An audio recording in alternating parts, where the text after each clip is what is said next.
जैसे त्रिशातुर पुरुष ने लोटे भर पानी को पिया, उसके उदर में संपूर्ण लोटे का पानी समा गया। ऐसे ही गोष्पदाय थे, जैसे कि भगवान गौतम स्वामी ने लिखा गोष्पदाय थे। गोष्पाद, गाय गीले खेत में निकल जाती है तो उसका पैर जब जमीन में गड़ जाता है तो खुर अंदर चले गए, उसका नाम है गोष्पाद, गड्ढा हो गया। उस गोष्पाद में पानी भर गया। अब देखो आप, पूरा पानी आपको आंखों से दिखाई दे रहा गोष्पाद का। तो जैसे आपको गोष्पाद का पानी दिखता है, ऐसे सर्वज्ञ परमात्मा के केवल में संपूर्ण ब्रह्मांड के चराचर द्रव्य गुण पर्याय गोष्पाद की भांति झलकते हैं, झलकते हैं। ऐसा कोई द्रव्य नहीं, ऐसा कोई गुण नहीं, ऐसी कोई पर्याय नहीं। तज्जयति परम ज्योति समम समस्ते रंत पर्यायी। दर्पण इव सकला प्रतिफलति पदार्थ मालिका यत्र। प्रतिफलति पदार्थ मालिका, वो पदार्थों की मालिका स्फुटित हो रही है, प्रतिफलित हो रही है, प्रकाशित हो रही है। कैसे? दर्पण तवल इव सकला, जैसे दर्पण के सामने आपका चेहरा प्रतिबिंबित होता है, ऐसे परमात्मा के कैवल्य ज्ञान में संपूर्ण द्रव्य गुण पर्याय युगपत प्रतिफलित होती है। इसलिए सर्वज्ञ के ज्ञान से, जो कि अक्रम भावी ज्ञान है, परमात्मा का ज्ञान कैसा है? अक्रम भावी ज्ञान है। क्रम क्रम से नहीं जानते ज्ञेयों को, क्रम क्रम से नहीं जानते ज्ञेयों को, अक्रम से जानते संपूर्ण ज्ञेयों को। फिर भी अक्रम से जानने पर भी, हे मित्र, अक्रम से जानने पर भी, अक्रम रूप से सारे विश्व के द्रव्य झलकने पर भी किसी द्रवभूत नहीं होते, द्रवीभूत भी नहीं होते। हो द्रवभूत नहीं होते। बोला शब्द को ध्यान से दे दो। परमात्मा पर द्रवभूत नहीं होते, द्रवीभूत भी नहीं होते। परमात्मा पर द्रवीभूत नहीं होते, द्रवीभूत भी नहीं होते, द्रवीभूत भी नहीं होते। पर द्रवित होना असंभव ही है, द्रवीभूत होना भी असंभव है। जो सच्चा भगवान होता है वो द्रवीभूत नहीं होता।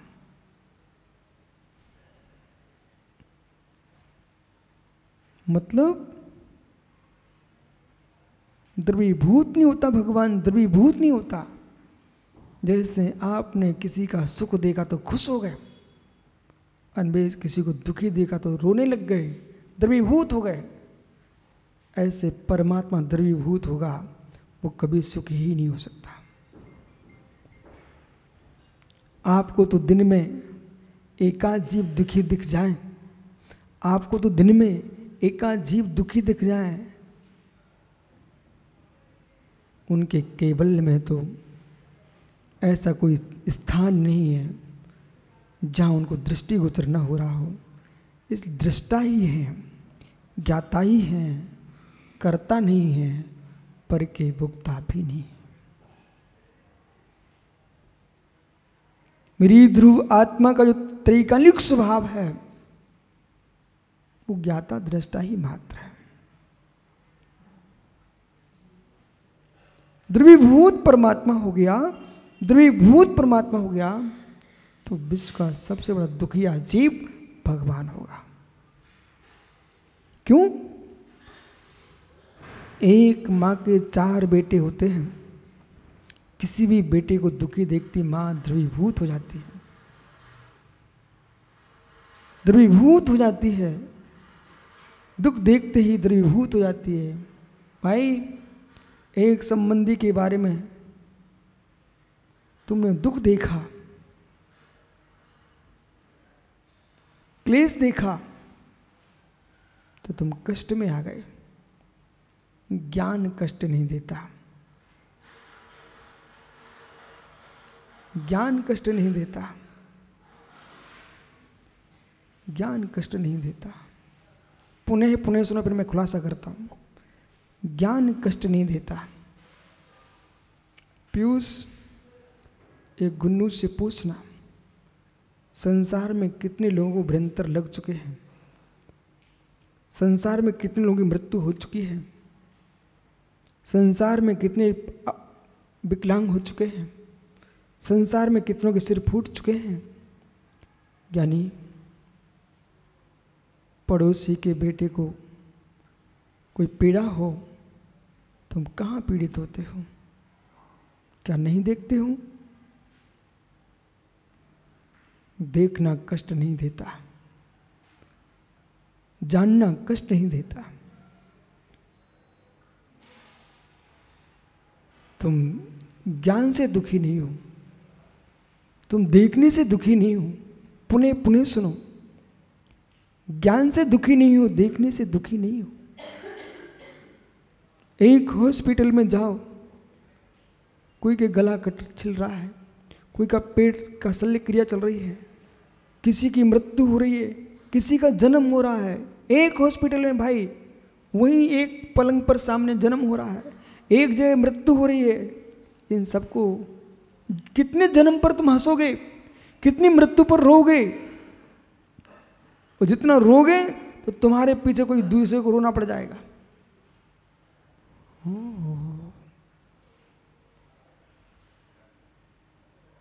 मित्र,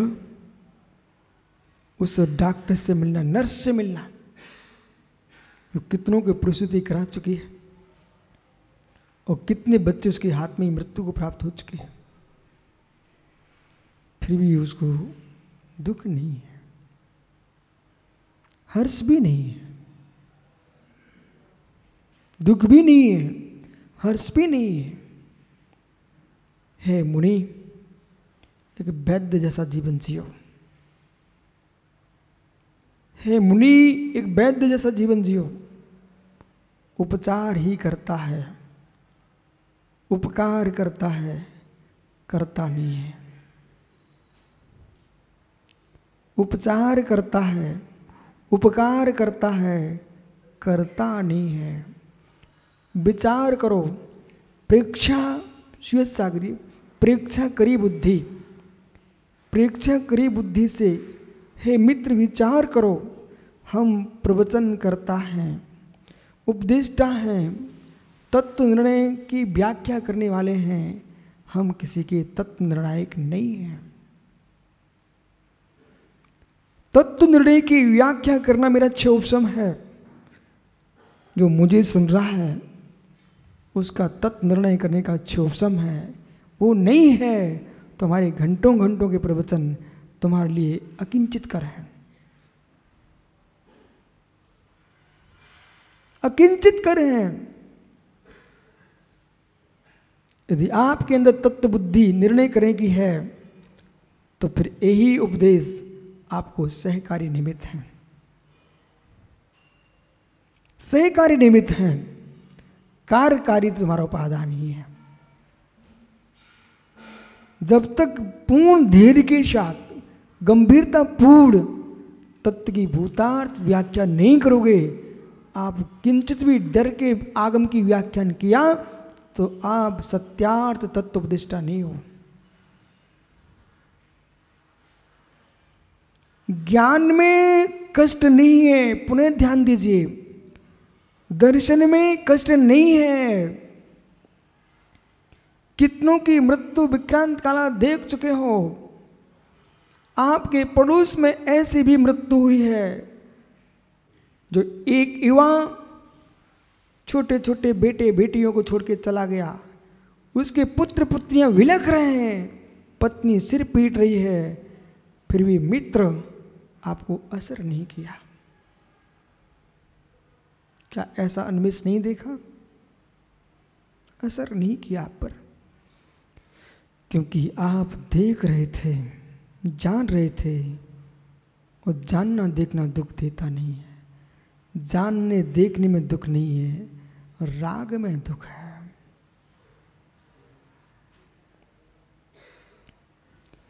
जिनमें तुम्हारा राग है उनके लिए तुम मंत्र पूछने आते हो, जिनमें तुम्हारा राग है उनके लिए तंत्र पूछने आते हो, जिनमें तुम्हारा राग उनके लिए औषध पूछने आते हो, जिनमें तुम्हारा राग नहीं है उसको नमोकार सुनाने के भाव भी नहीं आते। ओह,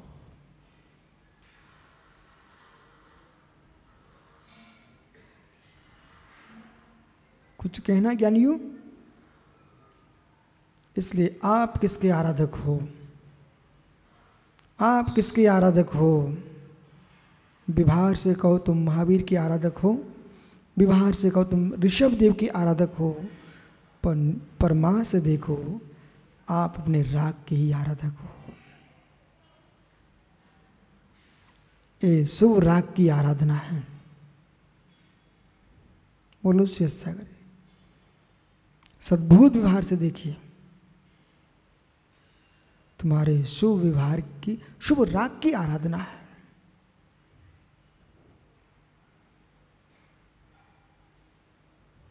वो आपको, मैं पिता को अपना पिता मानता हूं, मैं पुत्र को अपना पुत्र मानता हूं, ये सब पागलपन है। तुम कुछ नहीं मानते हो। ये अप्रशस्त अशुभ राग की महिमा है, अशुभ राग की आराधना है।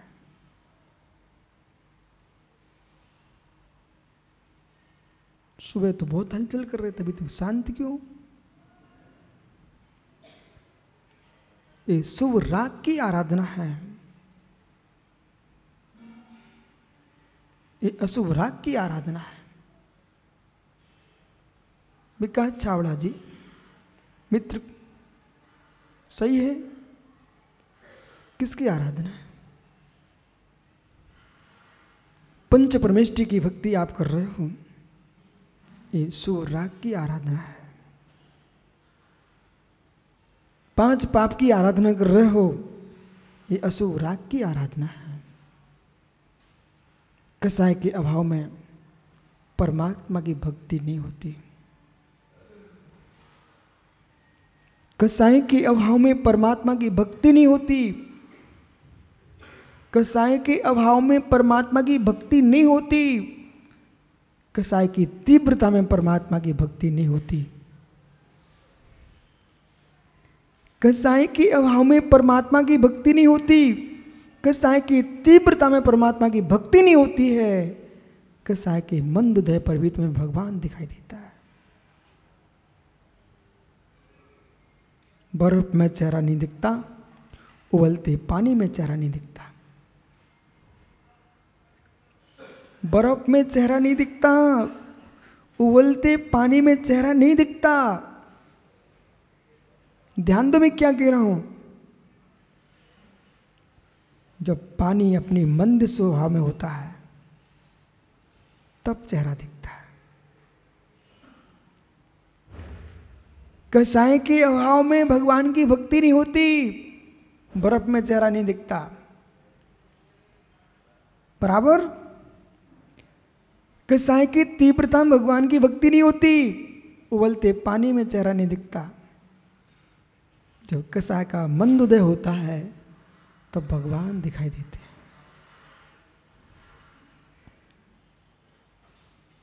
इसलिए परमार्थ दृष्टि से हम देखते हैं, हे मित्र, भगवान तुम्हारे आराध्य हैं, आप आराधक हो, ये संबंध यहीं तक रखना। भगवान तुम्हारे साध्य नहीं है, भगवान तुम्हारे साधन भी नहीं है। बोला समझो भाई क्या बोल रहा हूं।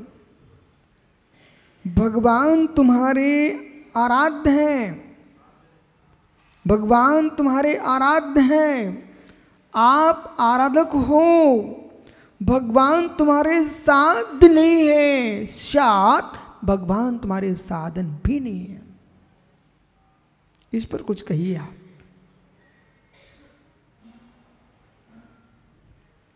साधन भी नहीं है।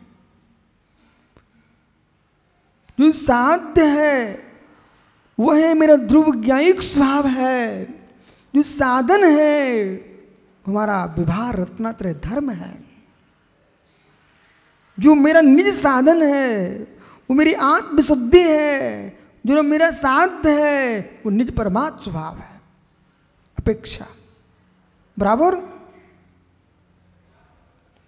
मेरा ये साधन क्या है? मेरा ये साधन क्या है? मेरा साधन तो मेरे ही परिणामों की निर्मलता है। मेरा साधन तो मेरी ही विशुद्धि है। जो मेरी विशुद्धि है वह आत्मा का धर्म नहीं है। क्या बोल दिए? जो मेरी विशुद्धि, कह रहा हूं विशुद्धि, जो मेरी आत्म परिणामों की जो विशुद्धि है वो मेरी आत्मा का त्रैकालिक धर्म नहीं है। आत्मा का धर्म विशुद्ध होना नहीं है, आत्मा का धर्म शुद्ध होना है। इसलिए विशुद्धि जो है वो संसार में होती है। संसारातीत में विशुद्धि नहीं होती है, सिद्धि होती है। हाँ हाँ, समझ में आया कुछ? संसार दशा में विशुद्धि होती है। विशुद्धि, जो विशुद्धि को बढ़ा लेता है उसकी सिद्धि हो जाती है। जो सिद्धि चाहता है वो विशुद्धि की वृद्धि नहीं करता है, उसको ना विशुद्धि मिलेगी ना सिद्धि मिलेगी।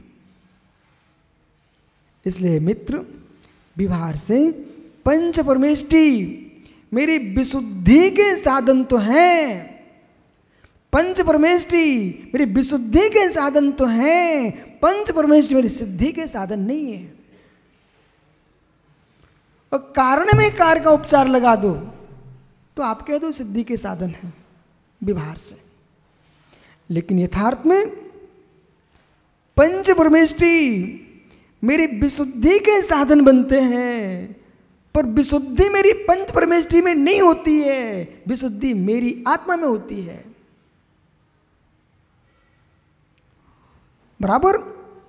तो आत्मा की जो विशुद्धि है, एक क्षण ऐसा आता है कि विशुद्धि के साधन विलीन हो जाते हैं, विशुद्धि परिणाम मात्र रह जाता है। पीयूष कुछ बोल ही नहीं रहे भाई। विशुद्धि के साधन बेटा विलीन हो जाते हैं, मात्र विशुद्धि अवशेष बचती है। श्रुतम मति पूर्ण ध्वानिक द्वादश भेदम। श्रुत ज्ञान मति ज्ञान पूरक होता है, उसके 2 द्वादश भेद हैं, वो बहुत भेद हैं।